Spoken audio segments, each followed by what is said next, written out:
to use the advanced feature. Thank you. Decided not to use that advanced feature of me appearing in front of the slides. That's a new feature in Zoom. It's very scary. So.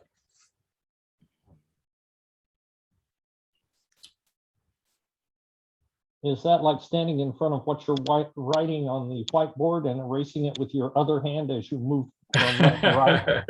A little bit. A little bit. Okay. Okay, so good. All right. Let's see, it's usually wait till, is there anybody, you know, that this is the first time on the call that you'd like to, you know, introduce yourself, unmute, introduce yourself, tell us where you're from, tell us what brought you here today?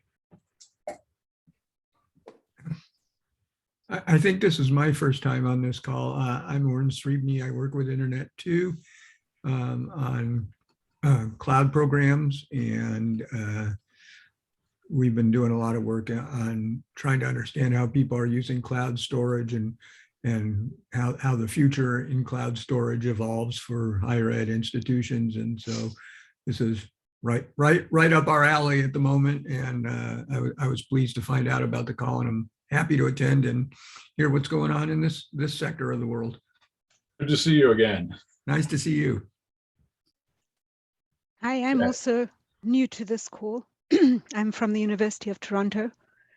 We have a lot of research going on, obviously, and I'm setting up a new information security program for researchers. So anything is of interest. Great. Great. So fantastic. Yeah, so just the last time that we did a survey about the CentOS, the demise of CentOS, and so after the call, another 17 to 20 people, you know, institutions answered that survey. So I'm still processing the numbers, but the numbers of the conclusions have slightly changed, because I think there were more of our laggards were actually moving off of CentOS faster than the people that answered the survey earlier. So, so why don't I get started, and welcome to this March CARC system facing call. We appreciate you being here. Happy St. Patrick's Day to everyone. And don't forget to put, Hillary will periodically put the link into the link to the call doc into the chat. So don't forget to sign in, okay?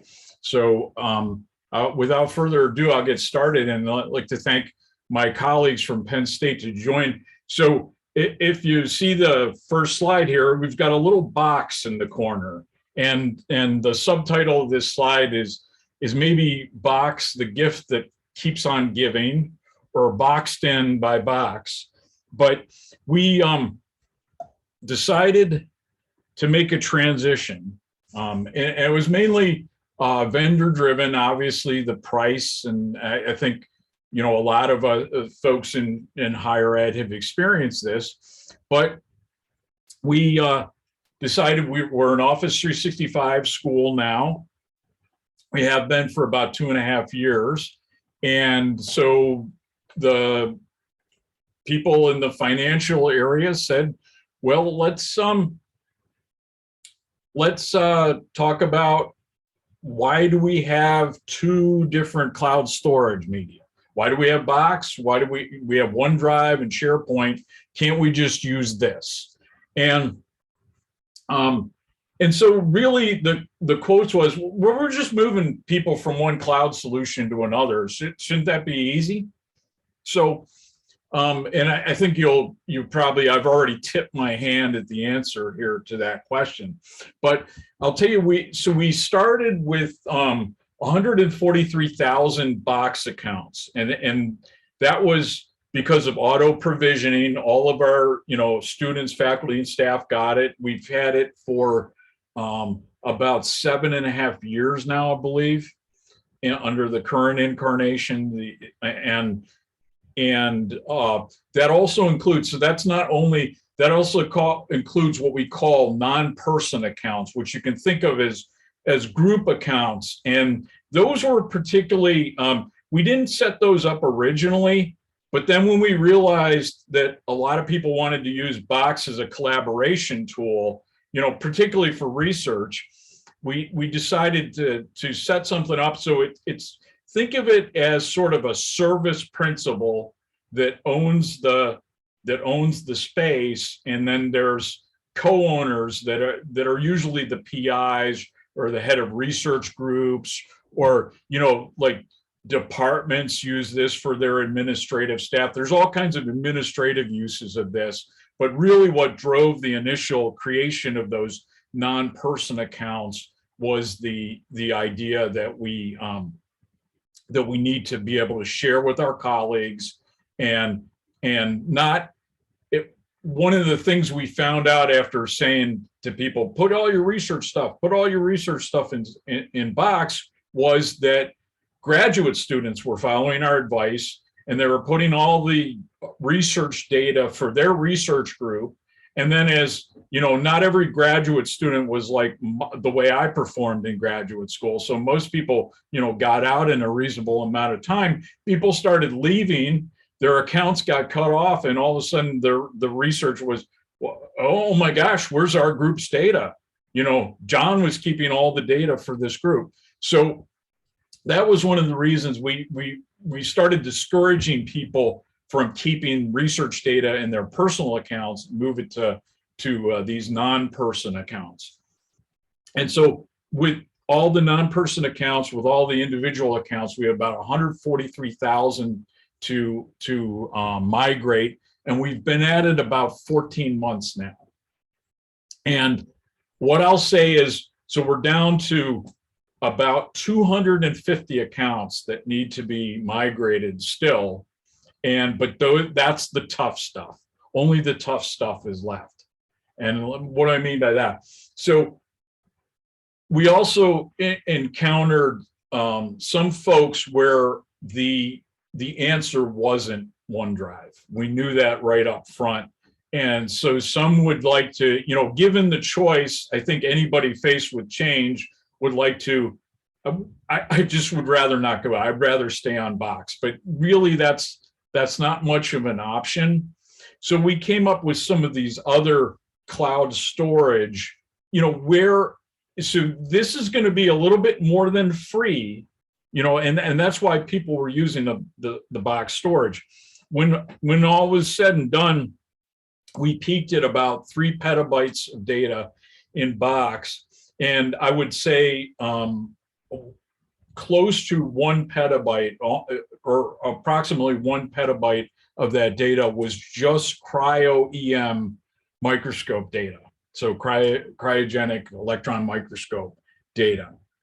And so they've chosen to go with Dropbox, and actually one of our researchers is on right now. He'll be the next speaker, and he'll talk to you about his decision, their group's decision to go with Dropbox, what necessitated it. But we have existing cloud agreements through Internet to Net Plus program. We also looked into the Wasabi project because that is pure cloud storage. That doesn't include, the Amazon and Azure includes compute and other things, managed services, and Wasabi is pure storage, but also things like Google Drive and Box.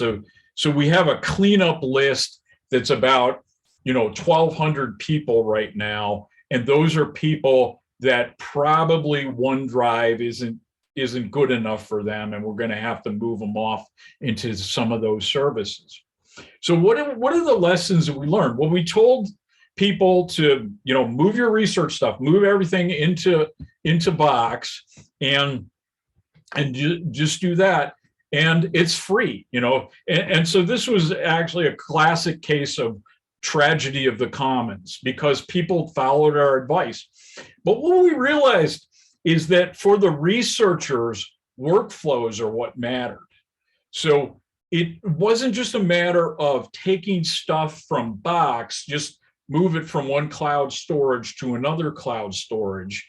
What we realized is, no, we actually have to replicate the work. The data comes off the instrument. The data goes to our HPC resources where it's, it's analyzed, and then the results go into Box maybe, and they get published with the paper. When people publish the data with the paper, it comes out of Box, and here's the Box link for that. Or the next case that we'll be talking about is the CryoEM, and there's very good reasons to archive everything you've ever collected on a CryoEM, and Dr. Jean-Paul Armache will explain that to you. But the big thing, the lessons learned, and why it has taken so much time for, like, I would say the top 200 players in our Box space, is because they not only use it as storage, they use it for collaboration, and they use it for, mostly importantly, to manage workflows. So I'll just say, and we've been working with Microsoft to resolve some of these things, but there are limits in Microsoft OneDrive and SharePoint that limit science, in my opinion. There's limits on individual file size. There's limits on the total volume of data that can be stored in a SharePoint, which is something like 25 terabytes of data. Well, the CryoEM guys go through that in about a month and a half, so.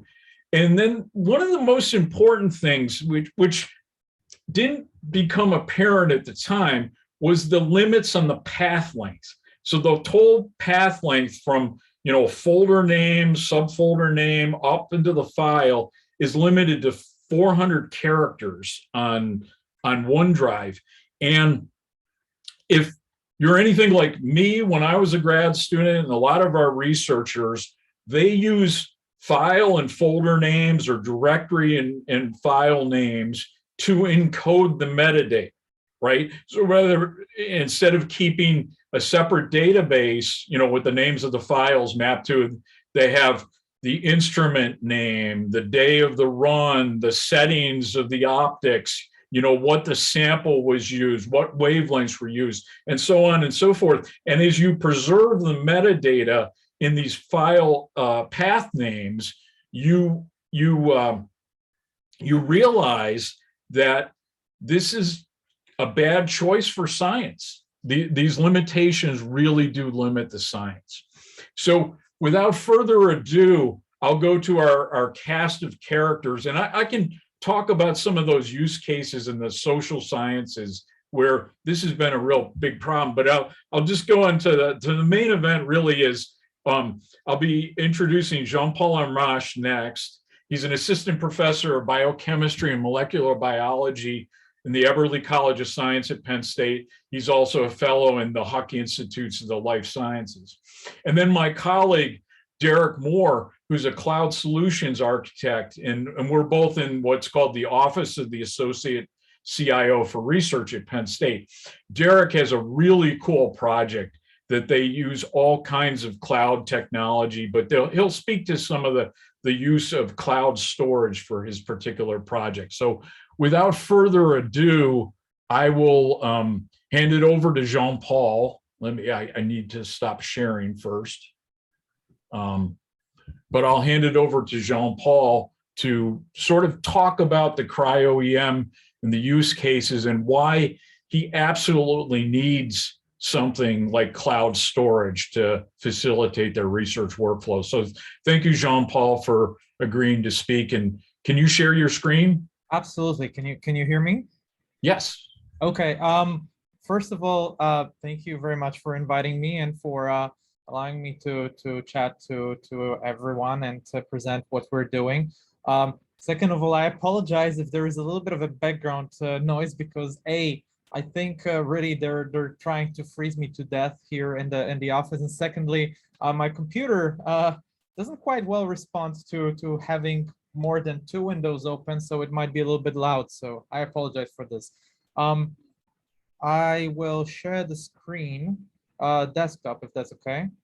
And yeah, can you tell me if you can see this? Yes. Like the title and so on and so on. Okay. Yep. So My name is Jean-Paul Armage. As Jim introduced me, I'm an assistant professor here at Penn State and associate with ICDS, and we're using this cryptically named thing called CryoEM, which stands for cryogenic electron microscopy, or as more approachable, it's electron microscopy performed in cryogenic temperatures, right? And we're studying things that are not accessible through typical light microscopy. We have to use something that has a shorter wavelength in order to be able to visualize this. So one of the big problems is that in order to get anywhere with our research, we need to work with data that is very low, has very low signal to noise, that is representing an imperfect object that can be potentially dynamic, that is not like a representation of the same thing over and over again. But let me just take you over through this. So in CryoEM pipeline, we have a sample that we usually work on for weeks or months at end, and we put it on some sort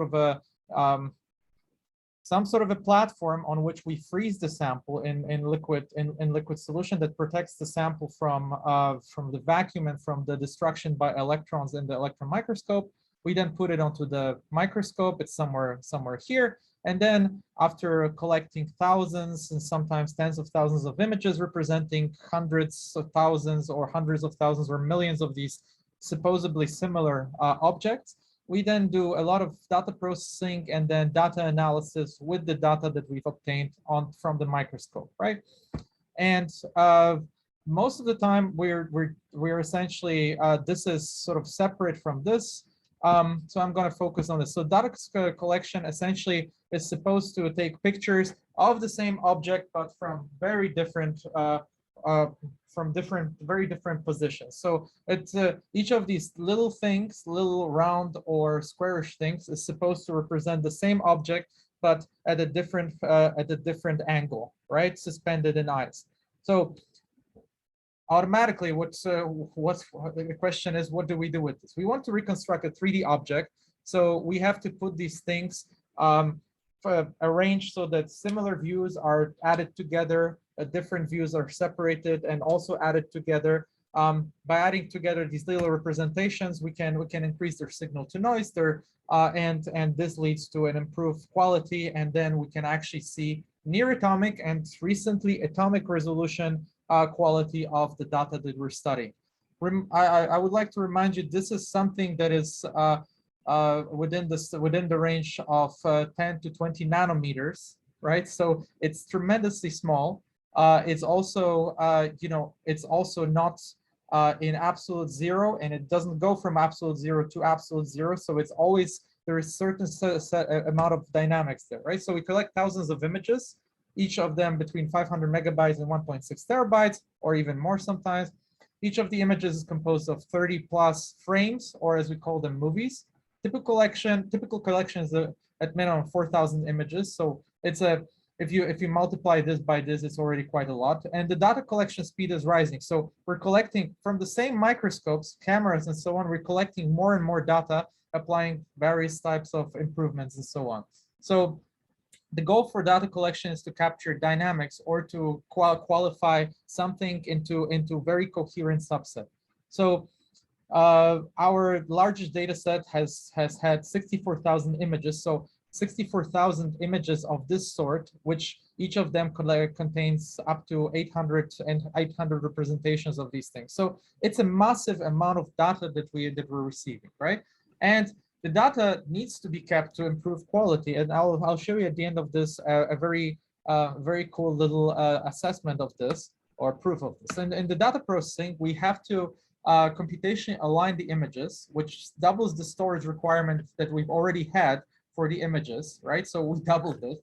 Then further processing can lead to another, like another 1x of what we've already required. So if we collected 4 terabytes of data, then we need about additional 8 terabytes of data just for the processing, right?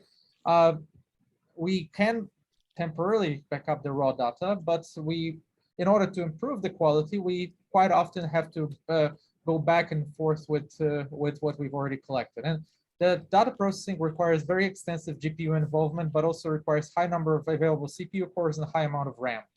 So that's the way it works. So this is something we don't work on, but it's a very good example. It's something that is inside the cell that degrades the proteins that are, for instance, bad. Think something that's already had its function and it has to be like divided into smaller pieces to be degraded, right? So this is called proteasome, and these longer things is a side view of something.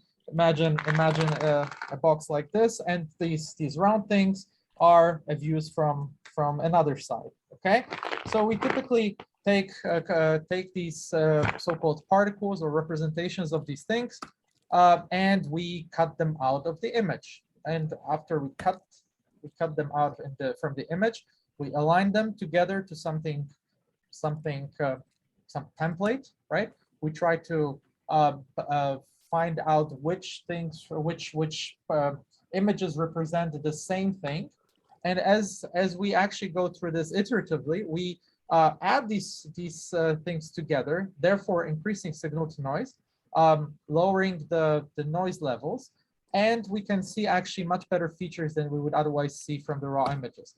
And then we use some Abracadabra kind of very nice alignment methods for reconstructing 3D objects, and we can arrive at this 3D representation and an envelope of this thing that we further on take and use for building our models, right? So this is a representation of those 2D images in 3D. Now, my lab's research is focused on chromatin, and if you take a human, right, and you take any cell except blood cells, right? You take any cell, it has an envelope of some sort, so that's the membrane, and then it has also a nucleus. And we have millions, billions of these cells in our bodies, and each of them has I don't know why the animation is not going well, but each of them has a nucleus, and inside this nucleus you have DNA, chromosomes and so on. And in every NCIS movie or whatever, there is like when they're studying something, there is a DNA molecule that rotates around, right? But the funny thing is, it's not as simple. And the DNA that we have inside our cells can measure up to 2 meters long. So in American, I think it's 6.5 feet or so. So it's a lot of DNA that contains every bit of information about you, right? But this DNA, if it were just straightened, it would not fit anywhere, right? It's 2 meters. So, but every cell of yours has this DNA. So it is compressed into various forms of compression. And one of the basic forms of that is so-called nucleosome. So we work on these nucleosomes. It's essentially just DNA wrapped twice around something in the center, right? It's called a histone octamer. So what we study is an answer how this DNA that's sort of compressed around this, how this, let's say if you have a bit of information that's sort of compressed here or compressed here, right? How do we make sure that this information that currently is inaccessible can be accessed by translocating it further, right? And it's a dynamic problem. And if you think about this, it is at the level of of the thickness of the CPU paths and so on, right? So we are at the level that cannot be perceived with naked eye. So through evolution, through billions of years of evolution, there have been like a lot of approaches that the cells have taken. They attach something to these proteins. They can have this little engine that will take and move this DNA around, or it also can compress this like statically. But in essence, what we actually continuously face when we're preparing these little molecules, we're facing something that is we're trying to capture something that's happening, right? And we cannot capture it exactly, in one of those modes. We can't just say, okay, this is exactly what we have. No matter whatever we try, right? We will face a certain heterogeneity of let's say interactions, a certain heterogeneity of combination of things and so on. So when we collect the data, we face a heavy computational issue of, even if we put the most homogenized sample into our computations, right? It is absolutely the state-of-the-art pure sample that we had. We were very lucky to publish this through at NSNB.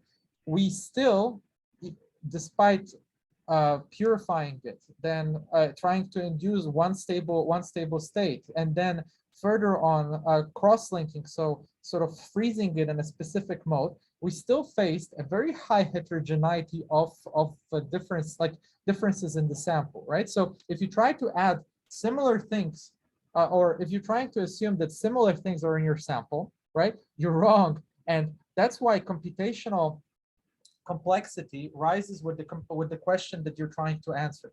So this is just a slide I took from somewhere else, but from the very beginning of our computations, we faced this issue that we have to homogenize the sample after already homogenizing it in various different ways in the lab, right?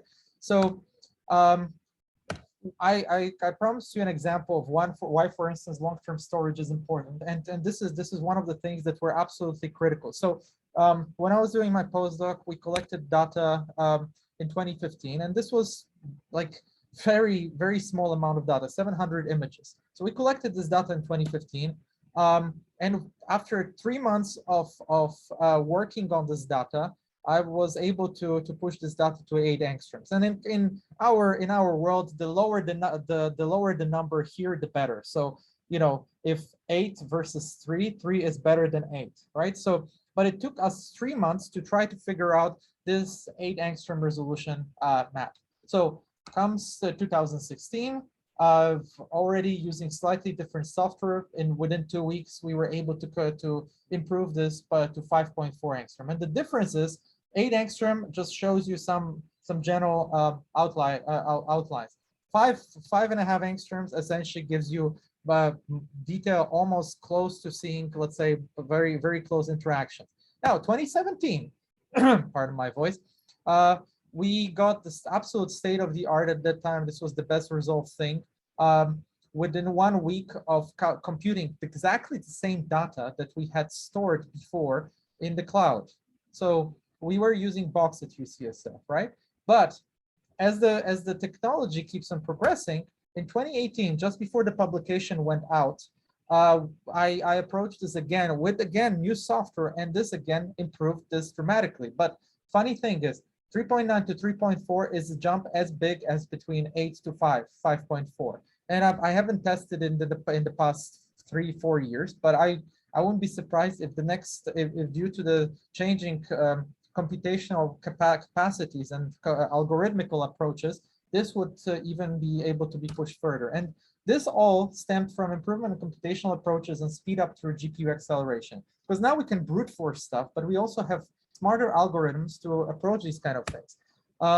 So our configuration, Jim asked me what to potentially incorporate this. We have kind of very meager computational capacity here in my lab. We're doing whatever we can, but once the COVID limitations on, or let's call it the Bitcoin craze for GPUs has hit, we weren't able to really ramp up. So these are 2 GPUs with two computers with 256 gigs of RAM and NVIDIA RTX 3090.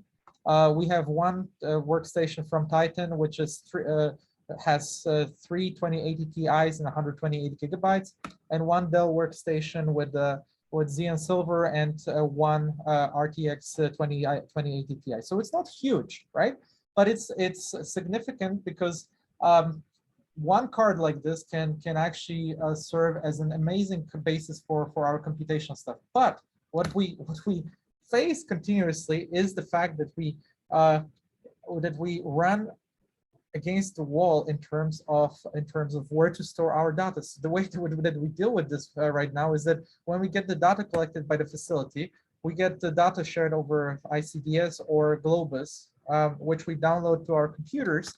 So which we could download to our computers, right? Then with the raw data, we always sync from local workstation to Dropbox using our clone, and then we sync it at the end of this stuff to the server that we have to share the data with. And I had a slide somewhere but I don't know where I put it now. In the past year now, we have actually collected, analyzed, and generated 400 terabytes of data. So when Box actually was still present at Penn State, we kept on, of course, doing exactly the same thing with Box. But as the deadline for Box accessibility at Penn State was approaching, we had no choice but to go ahead with getting Dropbox, right? So for us, this kind of fast accessibility and fast data management to sync it somewhere, bring it back, sync it somewhere, bring it back is absolutely critical. Otherwise, we would drown in data. And my lab isn't even too large. We don't generate as much data as, for instance, the lab of Susan Hafenstein or just the facilities which collect the data, right? So that's it from me. I hope it was what you had in mind, Jim. But if not, I apologize for that. Thank you very much. Yeah, 400 terabytes. Yeah. Yeah. That's what you said. Yeah. Oh no, terabytes. Petabytes would be a little. No, I thought you said 4 petabytes. Yeah. Oh. Yeah. So 4. That would still be a lot compared to it. I would be very proud of myself if we could generate 4 petabytes. But someday. Yes, someday. Okay, let me just briefly introduce Derek Moore is going to talk about the Plant Village project and some of the ways that they use cloud storage to manage that project. So why don't you take it away, Derek? Sure. Let's do this. Got it. Can y'all see my screen now? Yes. All right. So I'm Derek Moore. I'm a cloud architect at Penn State. I primarily work with grad students and postdocs on research computing projects in the cloud. And one of the projects we've been working on is this group called Plant Village that focuses on food security, primarily in sub-Saharan Africa, although they've recently received a grant from USAID to expand into Southeast Asia and Central America as well. And the particular project that we're going to be talking about today briefly was in 2020 and 2021, when there was this massive swarm of desert locusts that started out on the Arabian Peninsula and then spread across the Gulf of Aden into the Horn of Africa and down into Central Africa. In aggregate, the swarms were about 3 times larger than Manhattan, and every one of the locusts eats its body weight in food every day. So this was a major concern for food security in the region. If I go. So the UN estimated that about 23 million people were at risk of food insecurity from these locusts. This is a picture of one of the swarms migrating. This is in northern Kenya. That's like Turkana in the background. So the UN's Food and Agriculture Organization worked with Penn State, specifically David Hughes' lab and the Plant Village project, to develop mechanisms to track the locust swarms and build predictive models for where the swarms were going next. And so this involved a lot of field data collection and then remote sensing and sort of earth science data and modeling. So we're going to talk about how we did some of the data management here. Just to quickly mention, the on-the-ground teams were really important. We developed an app called Elocus 3M, and so the teams went off-road into all kinds of rough terrain to collect all that data, which streamed up into custom BI and data analysis tools that we built, where teams primarily at Penn State, but not exclusively, would review all of these records, and then all this data was fused together with remote sensing data to build a prediction map. So this was a map for Kenya over the summer, and we can see at this point they were concentrated up in the north. This sort of white section here is Lake Turkana. And so these were run regularly, and then these were delivered to county officials, country agriculture officers, staff at the UN's Food and Agriculture Organization. They have a whole project to track desert locusts because they spread. They're called transboundary pests because they spread. This is not intended as an eye chart, but this is just how we pull some of the data through our system. So we combine what we call abiotic data about things like temperature, rainfall, humidity, soil moisture, evapotranspiration, so on. We occasionally will use genotypic data, not a lot, but occasionally, as well as ground surveys. Those go through review. They get cleaned automatically to the extent that we can using some predictive models that the team has built. Run through models to produce inference and then disseminated out through TV broadcasts, SMS, web products, downstream raster data products that get sent to various teams. So there's this kind of complicated workflow of data going through here, and kind of unlike the CryoEM folks, we try not, thankfully our data is substantially smaller, so we try not to move data around. So for example, one of our common data product formats that we come in for incoming data is Geotiff. So a Geotiff, if you're not familiar, is basically an image, like a TIFF image that you might remember from like the 90s. But they've been kind of annotated with extra metadata so that every pixel in the image corresponds to latitude and longitude location. And you can see some of that over here on the left. So this is one of the data products we get from NASA every day for soil moisture. And so the different colors correspond to different levels of soil moisture. So we pull these again in for things like precipitation, soil moisture, temperature, and so on. Historically, you can imagine at sort of continent scale or planet scale, these data products can get fairly large. So historically, the standard approach was to break those up into tiles, and then some poor grad student would have to log into systems like this. This is NASA's Earth Data Interface, and they have to click through the individual tiles that they want and download them onto their local computers and then stitch them back together again, and then upload those products back somewhere else. And that's very time consuming. It's often very slow, particularly when people are working from home and they're on cable modems. So a better option, or actually a newer option, is something called cloud optimized Geotiff. And so the basic idea here is you don't need to move the whole data set locally to you. You can just stream out the parts that you need. So basically the way that this works is, in a traditional image, you've got your data is organized into these scan lines, these horizontal scan lines. So if you wanted the area in the red box, at most, at best, you'd have to download all this yellow area, and that includes all this data over here on the left and the right that you don't care about. In a cloud optimized Geotiff, or a COG, the data are tiled, so you can just download a much smaller subset of the data. That's the basic idea. And so this way we can get data products like this that are for half a continent. And if you only care about, say, this particular part of Kenya over here, you only have to download those data sets that you need. There are also some nice quality of life improvements. You can put in thumbnails into these things. So you can string these things into desktop applications like ArcGIS or QGIS. So if you have some of the folks on the team have more of a data science background, that typically will use like Python or R. Others come from more of a GIS background, and they like to try to look at the data in ArcGIS. And so these tools work for all of them. We can have a common data set stored in the cloud that are, the humans can look at interactively, and also all of our models and workflows can use. We don't have separate copies of things.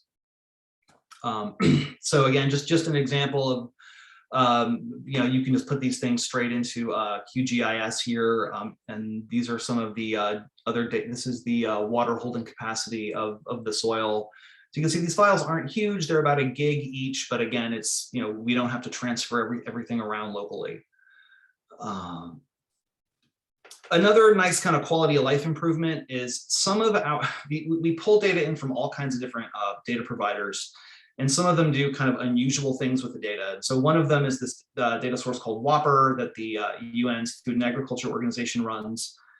And so these data products are precipitation and what's called net primary production. This is basically a measure of like plant growth. And this is really floating point data, but they store it as integers to make the files smaller. And then they put these little notes that you have to multiply everything by a scaling value. And so here it's 0.001, but here it's 0.1. And you would be surprised how many grad students will make a silly mistake and like transpose one of these or forget to multiply by something, or sometimes the node data value is different. And so we can have these automated workflows that just pull these things in automatically, make sure we process them the correct way, and then park them off in S3 so that everything downstream is just using a consistent data set. And we don't have to worry about these silly scaling errors that would pop up occasionally. So sitting kind of at the core of all of this is a system called Airflow. The easiest way to think of Airflow, if you're kind of an old school Unix head like me, is it's basically cron on steroids. So every one of these, they're called DAGs for directed acyclic graph, but every one of these, you can think of them as a job, is composed of a series of tasks. So these tasks would say typically run in a Docker container in, say, a Kubernetes environment or something like AWS Lambda. So at the top, this is one of the workflows for sending weather maps. So one of the things that the team does is they pull in from these various weather products that we get, and they'll make sort of what they call hyperlocal recommendation for farmers that they then send out either via email or text message to farmers. So you can see all the various different steps that we have here, and we don't have to pull in, sort of continent scale data that we have. So if you're a farmer in, Burkina Faso, for example, we just pull in the data for your county, not the whole thing. So it makes our code run a lot faster, and we can run. We don't have to spend as much time copying data around. On the bottom is another workflow we use for those locust surveys. So I showed earlier. I'll go back several slides. We had all these surveys that would come in. When they come in, we want to annotate these surveys with additional data, like what was the rainfall in the area, what was the soil moisture, what was the temperature. We do that for a couple of reasons. One was to detect false records. We had some people who would upload clearly invalid records where we would say, well, the entomologists, the folks that actually understand insects, would say, if you have, for example, baby locusts, there have to be very specific environmental conditions for the eggs to hatch. And so if someone reports, baby locusts, and there, say, for example, hasn't been any rain in the area, then that is clearly a suspicious record, for example. We also do that to annotate the predictive model. So this is one of the workflows we use to do that. As we come in, we sort of fire off these jobs to go query those files in S3. S3 is Amazon's bulk storage system. So to do that, we made just some very basic REST APIs around that. So you can see if we just hit this URL at the top, it goes and queries these. This is the net primary production, so this measure of plant growth. These are just cloud optimized geotiffs we have stored off in S3. And you can see the files aren't that big. They're only about a gig and a half each. But if you want to, unfortunately, the way these things work is we get new ones in every day. So if you want to do a time series, you have to pull down a lot of them, or you have to reprocess them into something easier to work with. So we made these APIs that we use to query these, and you get back sort of nicely formatted results. And so the way that we did that is with a really simple workflow. We go in through Amazon's API Gateway, which is a managed service for working with APIs. That calls out into Amazon Lambda, which is a service for doing basically function as a service. And that runs, this is not quite the code that we're running in production, but it's not too far off. And so basically you just sort of go query the file from S3. And again, with cloud optimized geotiffs, you don't have to pull the whole file in, you can just extract out.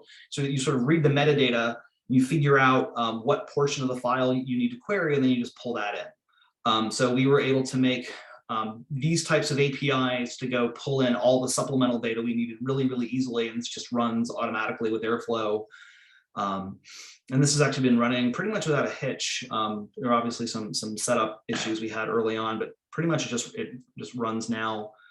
Cloud optimized Geotiff is not the only one of these cloud-friendly file formats. There's TileDB and Zar and Xarray. Zar and Xarray are basically cloud-friendly versions of NetCDF, if you're familiar with that file format. A lot of existing remote sensing data will come in as NetCDF as well. So we're starting to use these more and more because we're doing more predictive modeling using some tools developed by Xiaopeng Shen at Penn State for doing hydrological modeling. And that requires data in NetCDF and GRIB formats, which are sort of existing research formats, but they're not terribly convenient to work with in the cloud, so we convert them into ZAR and Xarray.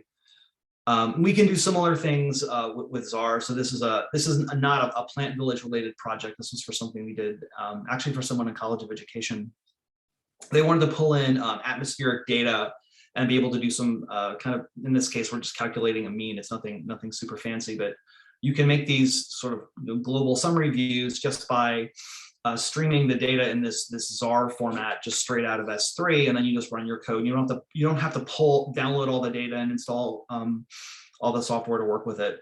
So these I'll stop sharing now. These cloud optimized formats are really useful because you can just make a standard authoritative copy of your data and just sort of park it off in the cloud and then have everything point to it and pull out the parts that they need, rather than having every grad student and postdoc come up with their own custom, pre-processed version of it. And that just leads to reproducibility problems we found. Hey, Derek, there's a couple questions in the chat that I can collect for you. Sue asked, there was a BBC documentary on the Locust Migration. Was this from that project? Yeah, I think David was in that documentary. I think he was, yeah.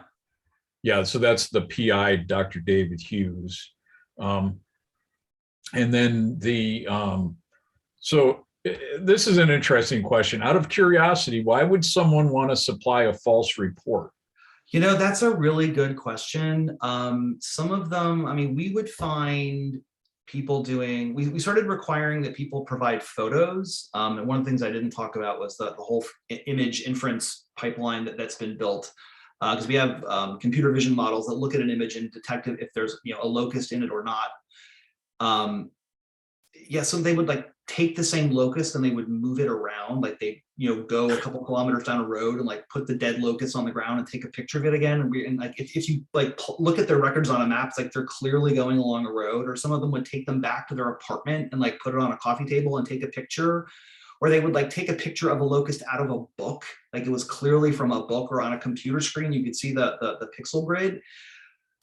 Some of it was sometimes they were just desperate for help, and they thought if they submitted any kind of record that somebody would send them help. Other times they were being paid by a government agency, and so they were just kind of trying to game the system and submitting. They were being paid based on the quantity of records, not the quality of the record. So early on, we had big data quality problems. That's why we had to build these computer vision models, and then these other kind of data checking tools to check for bogus reports. That's kind of most of it. We also had misidentification. One of the challenges we had was that because we were crowdsourcing some of the records, people would misidentify the different stages. So there's sort of baby locusts, and then adolescents, and then mature adults that are capable of reproducing, and they change color when they do that. And sometimes the people would get confused from one stage to the next. Did you see the curious of potential Geotiff post-GIS integration? What value would that provide? I've seen. So we're using both. We use PostGIS to store all the tabular data, and that lets us do spatial queries. So we can say, for example, find me all the similar positive reports of adult pink locusts, which is a particular life cycle stage of locusts, in a certain time window, in a certain bounding box, around a particular record. The Geotiff data is useful for bulk remote sensing data. You wouldn't want to store that in a database. It would get very, very large very quickly. So it's kind of like the difference between raster and vector data in this case. They're both useful. And for the S3 endpoints, right now we have them publicly available because it's public data, and we haven't seen costs be a concern, but that's always something that we monitor.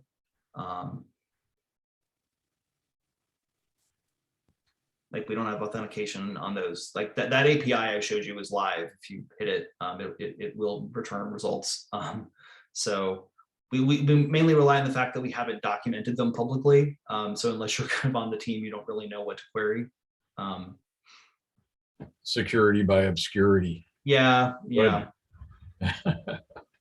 So if feel free to unmute and ask any questions, or for Derek or Dr. Amash. or continue to put them in the chat is fine too.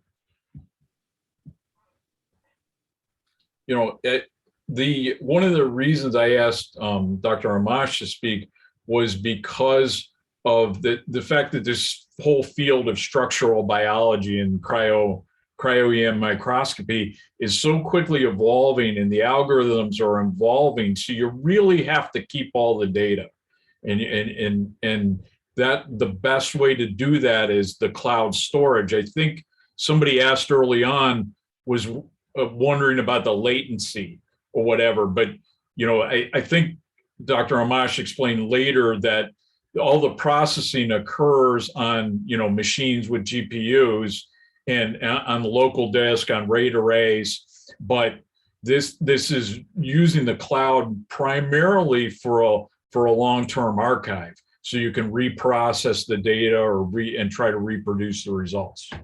Go ahead, JP.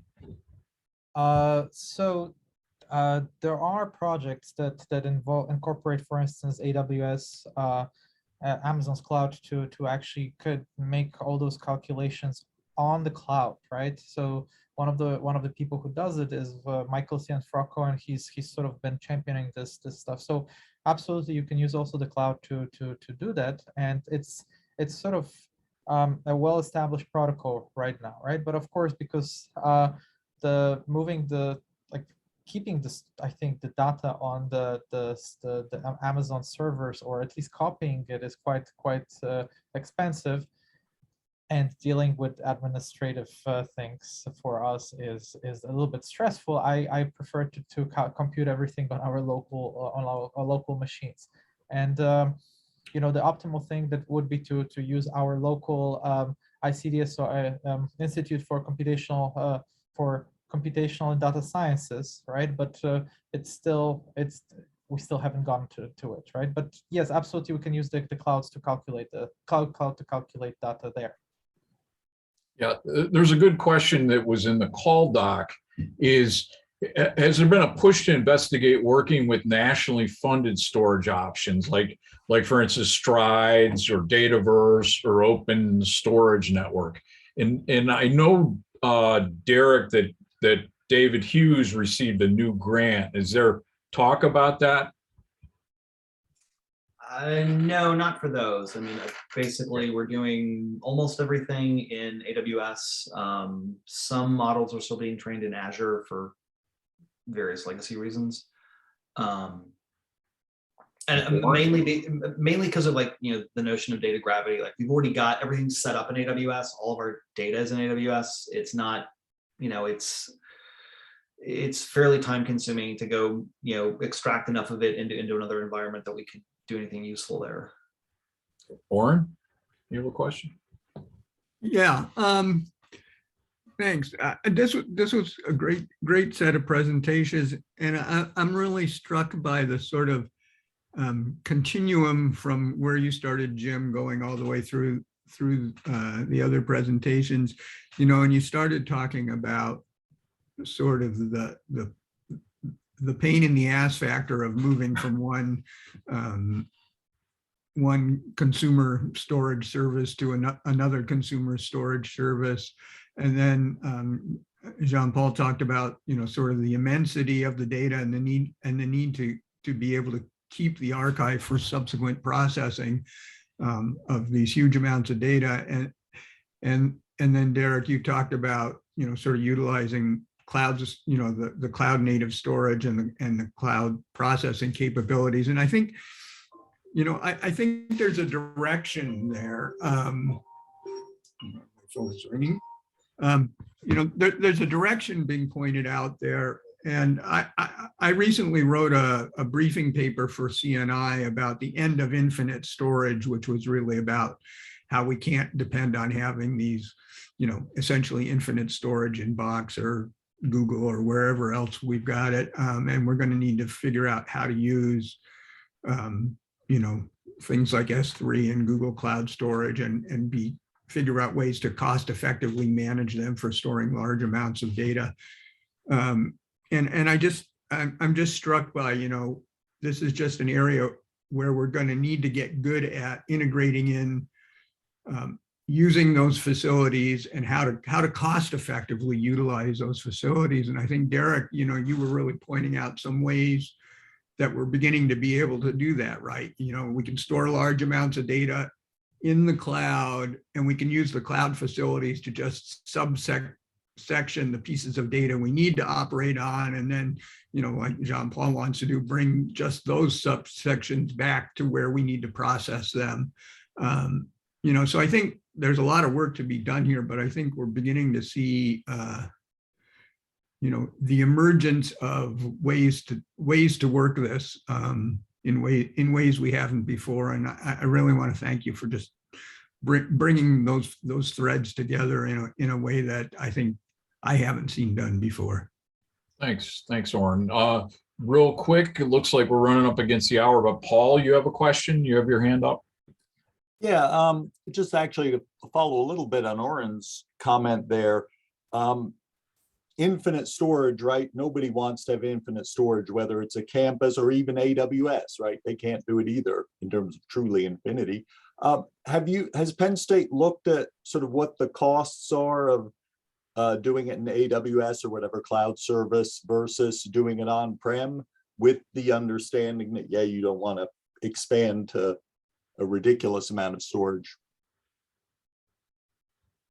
I don't know, Jean-Paul, have you looked at that? We haven't looked at it as an institution, I don't think, but we are, Derek's a part of our cloud team and the cloud solutions architect. So we are meeting with some of the vendors later this month, sort of around various cloud topics, but certainly I think that one will come up, Paul. Okay, thanks. Yeah, I don't think we're ever going to have a point where, all storage is in one place, because we're not ever going to have a single service that will work for everyone's needs. Mainly, we're just trying to set up a portfolio of options that will work for folks.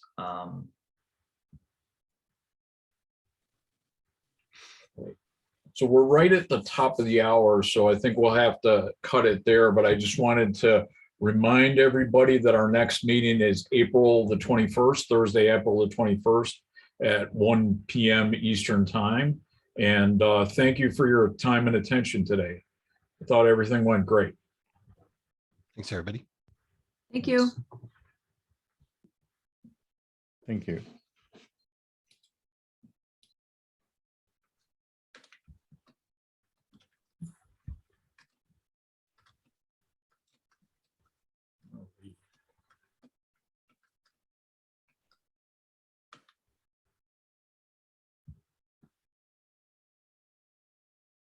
So what do you guys think? It's good. Yeah. I just threw a question to you. If everybody's willing, it'd be good to get links to the 3 slide sets into the call doc up at the top where we've got that. Oh, that'd be nice. Yeah. Yeah, we can do that. Absolutely.